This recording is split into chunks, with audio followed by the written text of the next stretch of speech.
రాష్ట్రంలోని రైతులకు ఏకకాలంలో రైతు భరోసా పథకాన్ని అమలు చేయాలని నిర్ణయించినట్లు ముఖ్యమంత్రి రేవంత్ రెడ్డి చెప్పారు.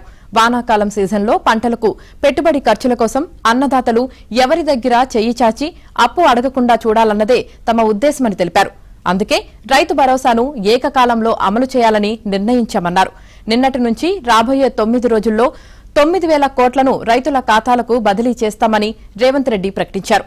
రాష్ట్ర వ్యాప్తంగా 70,11,184 మంది రైతులకు ఎకరానికి 6,000 చొప్పున 1.49 కోట్ల ఎకరాలకు రైతు భరోసా చెల్లిస్తామని చెప్పారు. ప్రొఫెసర్ జయశంకర్ వ్యవసాయ విశ్వవిద్యాలయంలో రాష్ట్ర వ్యవసాయ శాఖ మంత్రి తుమ్మల నాగేశ్వరరావు అధ్యక్షతన నిర్వహించిన రైతు వేదికల ప్రారంభోత్సవ కార్యక్రమంలో రేవంత్ రెడ్డి ముఖ్య అతిథిగా పాల్గొన్నారు. ప్రస్తుతం రాష్ట్రంలోని 566 రైతు వేదికల్లో వీడియో కాన్ఫరెన్స్ సౌకర్యం ఉంది.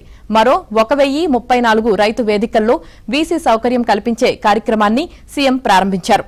రాష్ట్ర వ్యాప్తంగా 1,600 రైతు వేదికల్లో ఈ కార్యక్రమాన్ని ప్రత్యక్ష ప్రసారం చేశారు. ఇదే వేదిక నుంచి ముఖ్యమంత్రి రేవంత్ రెడ్డి వానాకాలం రైతు భరోసా నగదు బదిలీ కార్యక్రమాన్ని మీటానొక్కి ప్రారంభించారు.